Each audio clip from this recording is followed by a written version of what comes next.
Stiamo esplorando il libro degli Atti scritto da un uomo di nome Luca, come continuazione dell'omonimo Vangelo.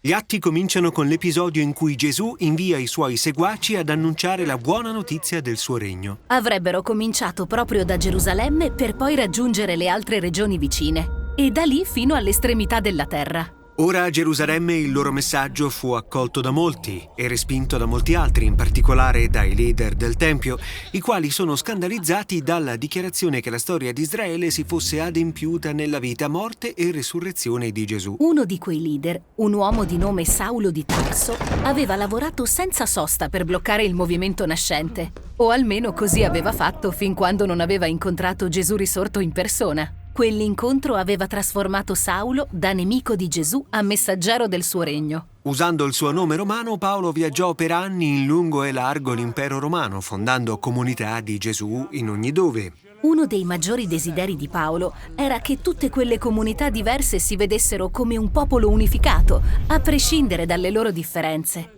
Ebrei e non ebrei, uomini e donne, schiavi e uomini liberi. Gesù stava creando una famiglia unificata di persone, tutte alla pari, che vivevano insieme e obbedivano al suo governo. E questo ci porta alla sezione finale degli Atti. Nel frattempo, a Gerusalemme, dove si era originato il movimento, i seguaci ebrei di Gesù erano stati colpiti da siccità e carestie. Paolo aveva una tale passione per l'unità della Chiesa che decise di intraprendere una grande campagna di raccolta fondi tra le diverse comunità da lui fondate. Insieme a un gruppo di rappresentanti delle diverse comunità, Paolo avrebbe poi consegnato i fondi ai fratelli di Gerusalemme. Ma Gerusalemme non era un luogo sicuro per Paolo. I capi ebrei lo detestavano tanto da volerlo morto. Paolo sapeva di andare incontro a una trappola. Tutti i suoi amici lo pregarono di non andare, ma nessuno riuscì a convincerlo. Perché Paolo avrebbe rischiato la vita per portare quel dono a Gerusalemme? Non avrebbe potuto inviare qualcun altro? Bene, per Paolo si trattava di una questione personale. A Gerusalemme aveva partecipato allo sterminio dei seguaci di Gesù e adesso aveva l'opportunità di servirli. Inoltre era anche il luogo in cui Gesù era stato ucciso.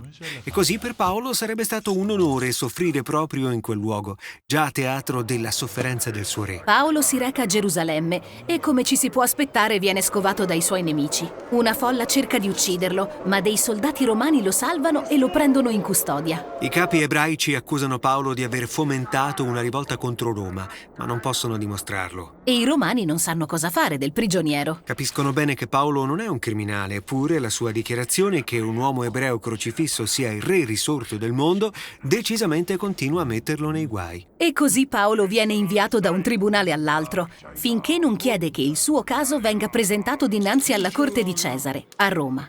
E così, felici di liberarsene, lo fanno salpare. Ora, nel corso di questa sezione degli Atti, Luca, l'autore del libro, raffigura la storia delle difficoltà e della prigionia di Paolo, ricalcando lo stile narrativo già usato per descrivere la storia della sofferenza e della prigionia di Gesù nel suo Vangelo. Lo fa per mettere in risalto un punto importante. Quando i seguaci di Gesù seguono il suo cammino, le loro storie cominciano a somigliare alla sua, il che è meraviglioso, ma c'è decisamente un prezzo da pagare. In viaggio verso Roma, la nave di Paolo viene colpita da una violenta tempesta e tutti entrano nel panico. Tutti eccetto Paolo. Si trova sotto coperta e sta distribuendo del cibo proprio come aveva fatto Gesù la notte prima del suo processo. Paolo benedice e poi spezza il pane, promettendo che Dio è con loro nel mezzo di quella tempesta. Il giorno successivo la nave colpisce degli scogli e si arena, ma tutti riescono a raggiungere la riva e a mettersi in salvo. Il che è sorprendente. Tuttavia Paolo è ancora in pericolo. Viene condotto a Roma e finisce agli arresti domiciliari. La situazione però finisce per essere poi non tanto male. A casa sua può ospitare gruppi di ebrei e non ebrei e condividere con loro la buona notizia di Gesù, il re risorto. Si tratta certamente di un gesto audace da fare proprio lì a Roma, il luogo simbolo del potere di Cesare che governa il mondo come re. E così troviamo il regno alternativo di Gesù, un regno alla rovescia che comincia a germogliare proprio nel cuore dell'impero più potente del mondo, e tutto per mezzo di un prigioniero sofferente. E con questo contrasto tra i due regni, Luca conclude la sua storia. Si tratta di un'immagine grandiosa, ma poiché la storia ruota intorno alla diffusione della buona notizia fino all'estremità della terra, non dovrebbe dunque continuare? Certamente sì. Luca ha lasciato intenzionalmente il finale aperto. In questo modo i lettori sanno che la storia non si è conclusa e che ognuno può partecipare, ancora oggi, alla diffusione del regno di Gesù.